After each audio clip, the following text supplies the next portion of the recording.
자, 정치 비하인드 조경근 교수님 어서 오세요. 네, 안녕하세요. 네, 반갑습니다, 교수님. 네.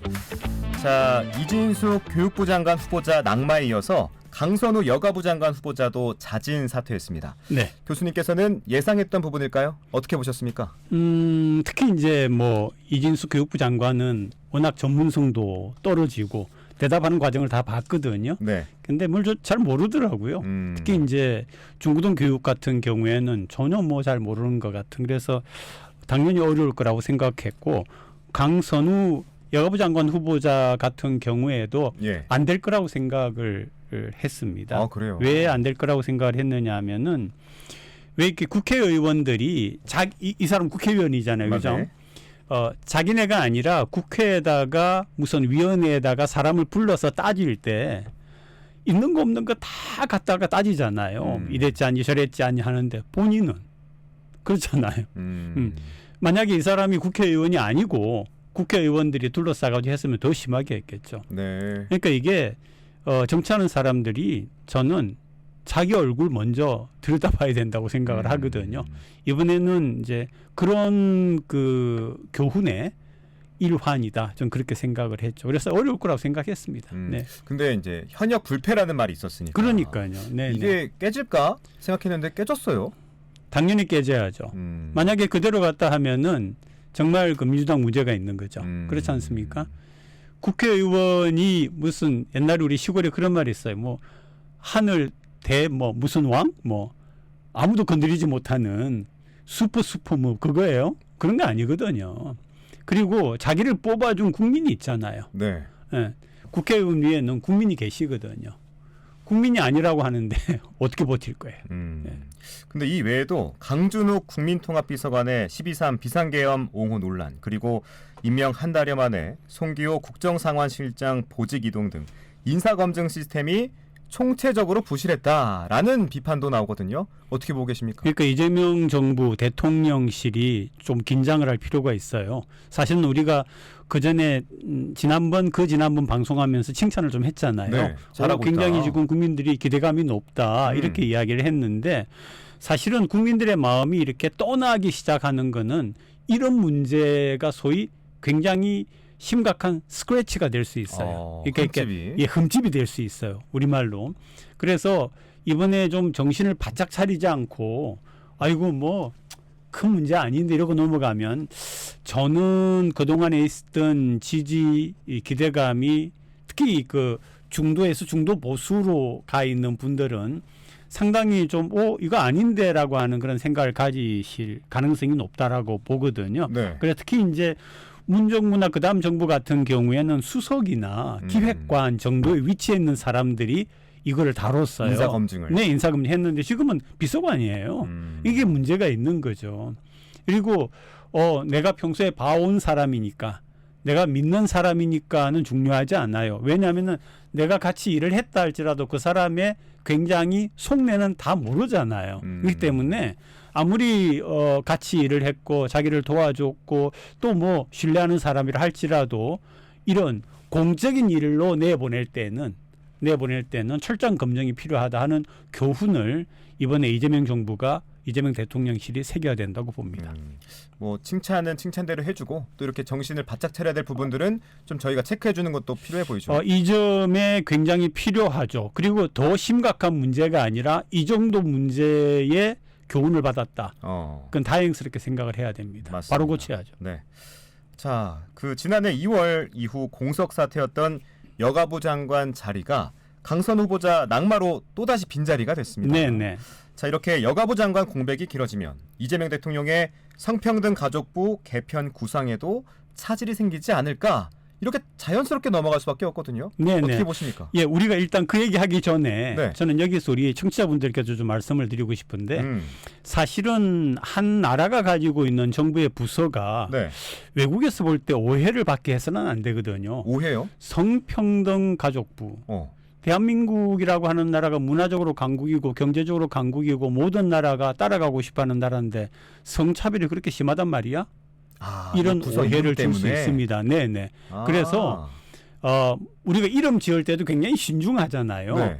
친구들이 어떻게 부를까, 우리 자식의 친구들이. 그다음에 이게 어떤 의미로 전달될까 하는데 성평등, 가족부는 뭐 그럴 수 있어요. 왜냐하면 요즘 가족 해체가 심하기 때문에 실질적으로. 그런데 성평등을 하기 위한 이거는 우리 한국에 지금 여성의 지위를 향상시킬 필요는 당연히 있습니다. 그러나 이름은 조금 생각을 해봐야 된다고 봅니다. 그러니까 우리가 느끼기에 이 성평등 음흠. 가족부가 해외에서 보는 거랑 다르죠. 다른 네네. 해외에서는 얘네가 대체 성차별을 얼마나 많이 하길래 굉장히 심각하다고 볼 수 국가 있죠. 부서를 이름을 네, 이렇게까지 네. 만드냐. 이렇게까지 해가지고 한다는 거예요. 이렇게 될 수 있는 생각할 거예요. 수 있다는 거죠. 네, 참 이게 그래서 조금 뭐 저같이 뭐 하찮은 사람도 알 수 있는 거를 저 스스로 엘리트라고 생각하는 사람들이 모른다. 그리고 성평등이라고 하는 지금 그거를 정부 부서에 쓴 거는 굉장히 오래됐거든요. 뭐 하는지 모르겠어요. 네. 그렇군요. 예. 아무튼 뭐 아니 그런데 뭐 좋은 부산에도- 아이디어 있으세요? 우리 구간학교에서는 아이디어도 사실 이렇게 말씀해 주시니까 좀 어렵게 다가오긴 합니다. 우리 청취자분들께 그래서 좀 방송을 들으시고 저희 유튜브 네. 채널에 좀 댓글로 남겨주시면 그럼요. 다음에 또 이 이름 갖고도 얘기해 볼 수 있을 것 같습니다. 그리고 또 상품도 좀 준비해 주시죠. 네네, 상품도 함께 네네. 준비해 보겠습니다. 네. 자, 이 가운데 이 전재수 해수부 장관의 인사청문 보고서가 채택이 됐죠, 교수님. 채택됐죠. 네. 네. 오늘부터 장관직을 수행하게 되는데 해양수산부 부산 이전, 북극항로 개척 등 지역 정책에 대한 기대가 적지 않습니다. 지역 발전에 있어서 어떤 부분들을 좀 기대해 볼 수 있을까요? 일단 그 연구 발표가 된 거를 보니까 이 3단계로 진척을 시키겠다 이런 얘기가 있더라고요. 3단계요? 3단계로. 특히 이제 해수부가 오고 또 해양수산 부분이 부산을 중심으로 균형 발전 개념에서도 발전되는 거 굉장히 좋죠. 네. 그래서 그건 또 우리가 거의 다 아는 바고 또 HMM이라고 하는 그 거대 기업이 물류회사. 내려오는 것도 좋은 일이고요. 그런데 네. 북극항로는요. 네. 어떤 일을 하려고 하는 거냐면 1단계에서는 북극에 매장되어 있는 천연가스 LNG라고 하죠. 그리고 석유 그리고 이 수산물도 있답니다. 북극해에 오. 이런 것들을 이제 제대로 우리가 좀 얻어내는 이런 게 이제 북극항로 개척에 필요하고요. 그다음에 두 번째는 시베리아가 그 옆에 있잖아요. 네. 근데 시베리아에서 이렇게 생산되는 농산물과 광물이 많답니다. 광물이. 예, 천연 광물들이 많답니다. 이것도 이제 운송을 해내야 되고요. 마지막 세 번째는 이런 일을 하기 위해서는 정기적인 컨테이너 선을 개설해야 돼요. 그냥 한 번 가서 싣고 오는 게 아니라 정기선을 뚫어야 되는데 이런 것들도 굉장히 외교적인 노력이 필요한 거죠. 그리고 굉장히 사전 준비가 많이 필요합니다. 그래서 우리 해양수산부와 또 대통령실 정부의 입장에서 이 북극항로의 개척이라고 하는 거는 단순히 길을 터서 오가는 게 아니라 네. 이렇게 국익에 굉장히 필수적인 부분들이 있기 때문에 신중하게 치밀하게 대처를 해야 되죠. 그냥 항로로서의 길만의 역할이 아니라 네. 그 안에 다양한 우리 국익을 챙길 수 있는 부분들이 많군요. 네, 뭐 굉장히 많은 자원이 지금 있지 않습니까? 그러니까 자원에 대한 부분들이 네. 있다는 게. 소위 이제 자원 보고라고 하잖아요. 그죠? 자원은 보물이다. 그렇죠. 네. 보물의 창고다 이 말이죠. 네, 네. 미지의 세계여가지고 어떤 부분들이 있을까 궁금했는데 교수님께서 3단계로 짚어주셨습니다. 네, 네. 자, 전재수 장관 첫 번째 일정은 내일 이재명 대통령과 함께하는 타운홀 미팅이 될 거다라는 전망이 있습니다.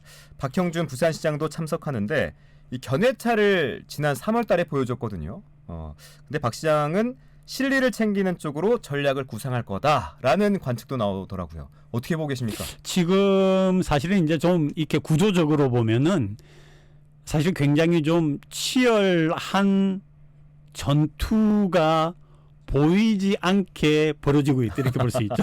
그렇잖아요, 그죠?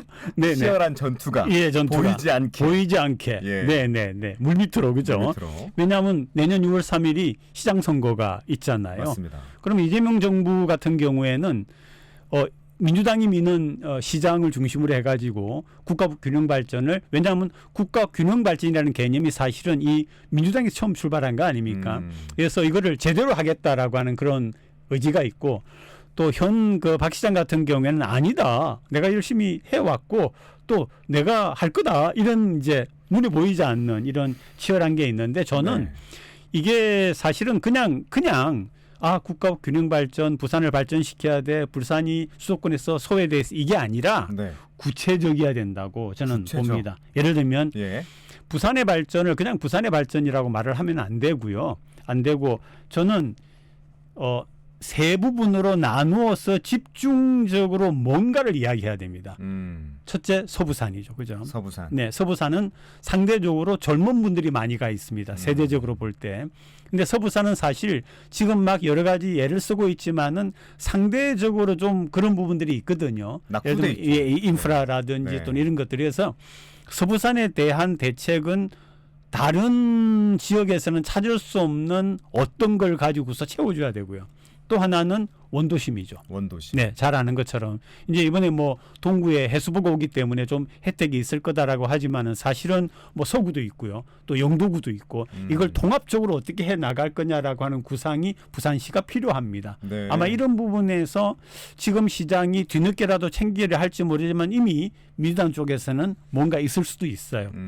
터뜨리기 전에. 그다음 마지막 부분은 이게 뭐야 하고 소외되었다라고 생각하는 부분이 있습니다. 바로 동래와 금정이죠. 동래 금정. 네. 상대적으로 위쪽에 있는. 네, 동래는 부산의 출발 지역입니다. 네. 원래 부산이 아니라 동래였거든요.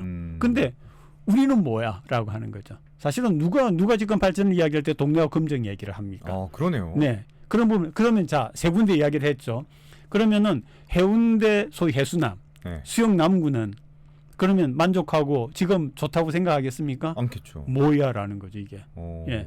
그래서 이게 이 부산을 균형 발전시킨다라고 하는 개념 속에 막 아무렇게나 추상적으로 가져갈 게 아니고 네. 네 가지의 구역을 두고서 확실하게 뭔가를 이야기해야 되는데 아마 시장 임기를 해오고 있는 분이 지금까지 그렇게 하지 못했다는 것은 약점이고요. 아마 전재수 만약에 장관이 욕심을 가지고 있다고 하면 네. 이런 걸 넙죽받아서 뭔가 구체화하지 싶습니다. 전재수 장관은 사실 북구 의원이잖아요. 네. 부산에서 민주당 네. 유일한 이제 의원인데 이제 그렇죠. 장관이 됐지만 그렇죠. 그만큼 부산에 대해서 잘 알고 있지 않겠습니까? 내일 타운홀 밀팅에서 어느 정도 어필할 수 있을 거라 생각하는데. 지금 그렇게 이제 부산시장을 맡을 인물이라고 하면 네. 맡은 임무도 마찬가지고 전체를 보면서 부산 시민들에게 희망과 좌표를 줘야 됩니다. 그렇잖아요. 전재수 장관이. 아니 현 시장도. 현 시장도. 네. 제가 이야기하듯이 현 시장이 이야기한 적이 있어요? 아니요. 내구역을 두고서 아니 저같이 하찮은 사람도 아는 얘기를 왜 그렇게 비전을 제시하면서 부산이 이렇게 네 군데가 동시 발전을 해가지고 그래야만이 진정한 부산의 균형 발전이 이루어집니다라고 이야기를 해야죠. 네. 타운홀 미팅 때 좀 이런 구체적인 내용들이 나왔으면 좋겠는데. 우리 CBS가 좀 나가셔서 얘기해 주세요. 뭐 저는 초대를 받지 않았으니까. 저도 초대를 못 받아가지고. 아니 뭐 저기 뭐 언론 오라고 했을 거 아니에요. 저희 보도국에서 움직이지 않을까 생각합니다. 네 군데를 다시 짚어드리면 이 서부산 그리고 원도심, 그다음에 동래와 금정구, 그다음에 해수남. 그리고 해수남. 네. 이 네 개의 군데를 좀 어떻게 발전시킬지 또 지속 가능하게 발전시켜야 되지 않겠습니까? 그리고 한 곳을 더 추가한다면은 당연히 기장이 들어가야겠죠. 기장군까지. 부산시 기장군이기 때문에. 네. 그래서 5군데입니다. 네. 네. 자 이제 시선을 윤석열 전 대통령으로 넘어가 보겠습니다. 서울구치소에 재수감됐는데 비상계엄이 올바른 결단이었는지는 역사가 심판할 몫이라면서 옥중 메시를 내놨습니다. 김문수 전 대선 후보는 형사재판에 특검 재판까지 얼마나 답답하고 힘들겠나라는 반응을 보이기도 했죠.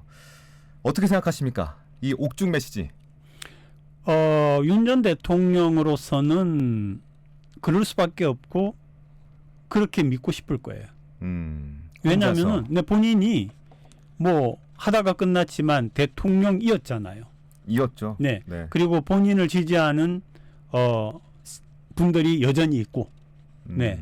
그러면은 만약에 그거를 내가 비상계엄을 잘한 게 아니야. 지금 생각하니까 잘못했네라고 하면은 지금까지 자기 본인이 뭐 한 거예요. 네. 그래서 이제 그런 측면에서는 뭐 그럴 수 있다라고 하지만 국민의 입장에서는 아니죠. 예. 그러니까 이제 대통령이 잘 생각해야 되는 거는 내가 대한민국의 대통령이었고 라기보다는 내 위에 국민이 있다.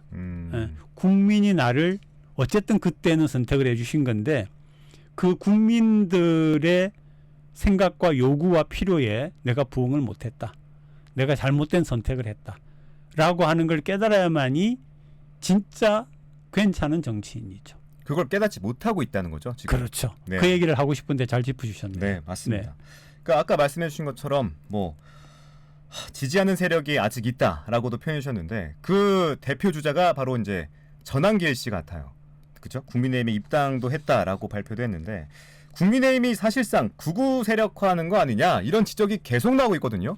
어떻게 보십니까? 근데 그런 얘기, 저는 그걸 강의라고 하기도 싫어요. 그냥 일방적인 뭐 이렇게 내는 소리인데 와, 물론 그런 분들 계시겠지만은 아닙니다라는 말씀을 좀 드리고 싶어요.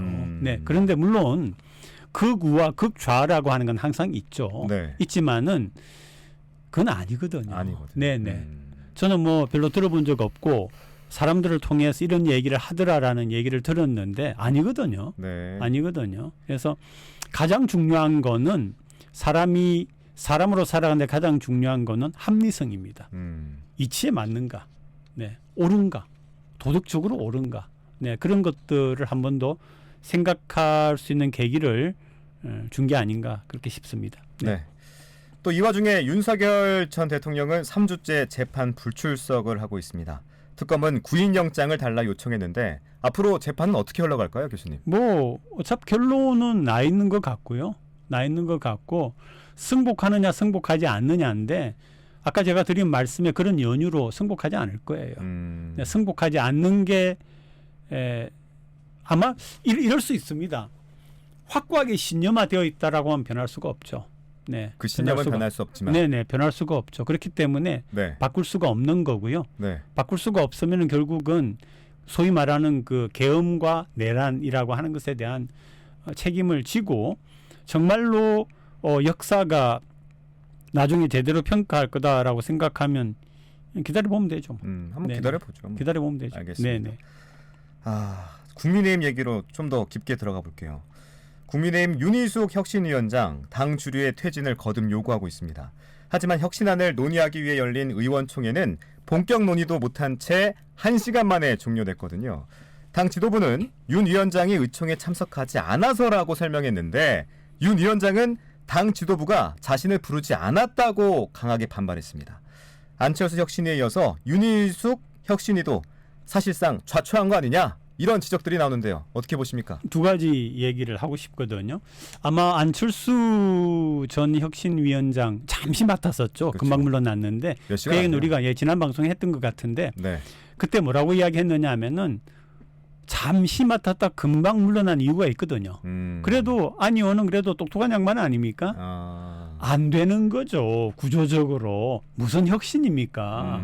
지금 소위 친윤 소위 말하는 친계엄이 있는데 그 안에서 어떻게 하겠다는 거예요. 그리고 그 숫자가 더 많지 않습니까? 사실은 그죠.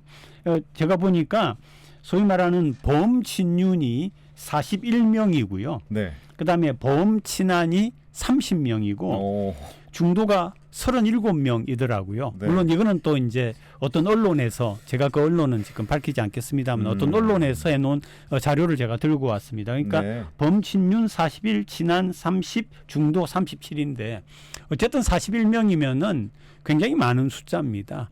그런 숫자가 버티고 있는 상황에서 그런 그 혁신이다라고 하는 거는 상당히 어려울 거고요. 두 번째는 물러나라. 두 번째는 의총에 참석했다, 참석하지 않았다. 정말 얼마나 하찮은 얘기입니까? 약간 유치하지 않습니까? 너무 유치하죠, 그죠? 예? 옛날에 우리 조선시대에 사색당파를 비판하는 게 뭡니까? 들어오면서 예를 들면 제가 기억을 못합니다만은 2번 절했느냐, 3번 절했느냐, 뭐 제가 비웁니다. 네네. 오른발 먼저 뗐느냐, 왼발 먼저 뗐느냐 하는 거하고 똑같지 않습니까? 그러니까 안 되는 거죠. 그러니까 집단적으로 정신을 좀 차려야 되는데, 네, 집단적으로. 그러니까 다시 말하면은 뭐 의총에 참석하지 않았으라고 하면은 그게 지금 중요합니까? 이렇게 이야기해야 되는데 안 불렀잖아요.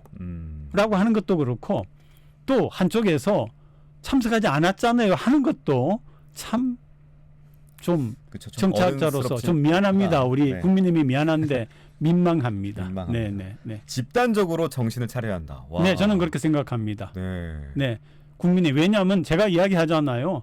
대한민국은 양날개가 있어야 되거든요. 그렇죠. 여와 야가 있어야 네, 되니까요. 지금은 이제 정권을 맡고 있고 지금 잘 나가고 있는 진보의 민주당이 있다라고 하면 어쨌든 간에 민주당이 모든 걸 100% 잘할 수는 없지 않습니까? 그러면 그럼요. 짚어주고 비판해주고 견제할 수 있는 그런 능력에 야당이 있어줘야 되는데 이 모양이 있기 때문에 정신 차려라 이런 얘기를 하는 겁니다. 네. 이렇게 어지러운 상황 속에서 국민의힘은 또 전당대회를 준비하고 있어요. 네. 네, 어제 오후였던 것 같은데 주진우 의원도 당대표에 나가겠다라고 선언을 했습니다. 어떻게 될 것 같습니까? 전망해 보자면요. 저는 소위 말하는 이제 아까 말씀드린 것처럼 뭐 친윤이냐 반윤이냐 네. 주진우 의원도 사실은 대통령실에 있었던 사람이기 때문에 모르겠습니다. 전 잘 모르니까. 그런데 뭐 보기에 따라서는 범친윤이 아니겠느냐라고 하는 그런 약점이 있습니다만은 저는 차라리 지금 이것도 아니고 저것도 아닌 진퇴양난의 그 속에서는 차라리 젊은 사람이 맡으면 어떨까? 차라리 네, 차라리 아예 젊은 사람이 맡으면 어떨까? 그런 생각도 해봤습니다. 좋아서가 아니라 이게 정말 옳은 방향이네라가 아니라 아무 지금 길이 보이지 않아서. 네, 그러면은 소위 노회하다는 표현은 좀 미안합니다만은 뭐 제 3선하고 4선하고 이게 중요한 게 아니고요. 네. 국민의힘은 아예 황골탈퇴해야 된다고 이야기하지 않습니까? 그렇죠? 맞아요. 완전히 바뀌어야 됩니다. 정신 구조가 바뀌어야 됩니다. 그러려고 하면 비록 대통령실에 있었던 그래서 국회의원이 된다 할지라도 젊은 감각을 한번 믿어보는 수밖에. 네. 그래서 저는 하면서 저는 옛날에 40대 기수론을 내세웠던 이 양반을 두고 하는 얘기 아닙니다. 네. 이 양반이 그 정도 급이다 그런 얘기는 아니고요. 그냥 느낌으로 YS 생각이 나더라고요. 네. 거기까지. 네. 그리고 YS의 그 상대하던 DJ. 네. 그래서 이제 그때 대한민국 정치가 YS DJ로 시작된 거 아닙니까? 그때 40대였거든요. 내세웠던 게 40대 기수론입니다. 또 그걸 받아줬고요. 네. 그런 정치적인 식견을 가지고 있는 국민의힘의 국회의원들이면 좋겠습니다. 네. 네. 자, 국힘 얘기는 여기서 갈무리하고 민주당 얘기도 잠깐 해보죠. 당권 도전에 나선 더불어민주당 박찬대 의원, 특검이 청구한 구속영장이 잇따라 기각되자 판사처벌법을 만들겠다고 나섰습니다. 정청래 후보와의 격차를 줄이기 위한 수단이 아니냐 이런 목소리가 나오던데. 저도 비슷하게 봅니다. 정청래 지금 후보 같은 경우에는 강성이거든요. 네. 근데 상대적으로 박찬대 후보 같은 경우에는 합리성이 좀 있었어요. 저도 그래서 어떤 점에서는 차라리 여야 협치를 해 나가고 하기 위해서는 제가 선호해서가 아니라 네. 위해서는 박찬대 후보가 좀 더 나은가 이런 생각을 하던 참이에요. 그런데 뽑아주는 거는 민주당에서 뽑아주는 거거든요. 그렇죠. 그렇기 때문에 강성으로 갈 수밖에 없는 거죠. 그런데 그럼에도 불구하고 이건 아니죠. 이건 아닌 것이 대한민국은 엄연한 삼권분립. 우리가 여기에서 삼권분립을 계속 이야기한다는 것 자체가 비극이에요. 몇 달째 하고 어디 있네요. 감히 국회라고 할지라도 사법부를 건드려요. 내가 칼을 대면은 사법부를 이렇게 할 수 그런 발상 자체가 정치인이 아니죠. 그래서 아니구나 그런 생각을 했습니다. 네. 네, 아무리 급해도 이건 할 아니다. 얘기가 있고 안 할 얘기가 있죠. 네. 판사처벌법까지는 조금 선을 넘어갔다. 많이 넘어간 거 아닙니까? 사법부를 건든 거니까요. 네. 알겠습니다. 그러면은 국회의원 처벌법도 만들어야죠. 판사들 중에 옳지 않다고 생각하는 사람이 있으면은 판사들에게도 국회의원들 중에 옳지 않다고 생각하는 거 처벌하는 법을 만들어야죠. 네. 안 그렇습니까? 그렇죠. 그게 호혜적인 거죠. 네. 일방적입니다. 알겠습니다. 오늘은 여기까지 듣겠습니다. 네. 정치 비하인드 조경근 교수와 함께했습니다. 교수님 오늘 말씀 고맙습니다. 고맙습니다.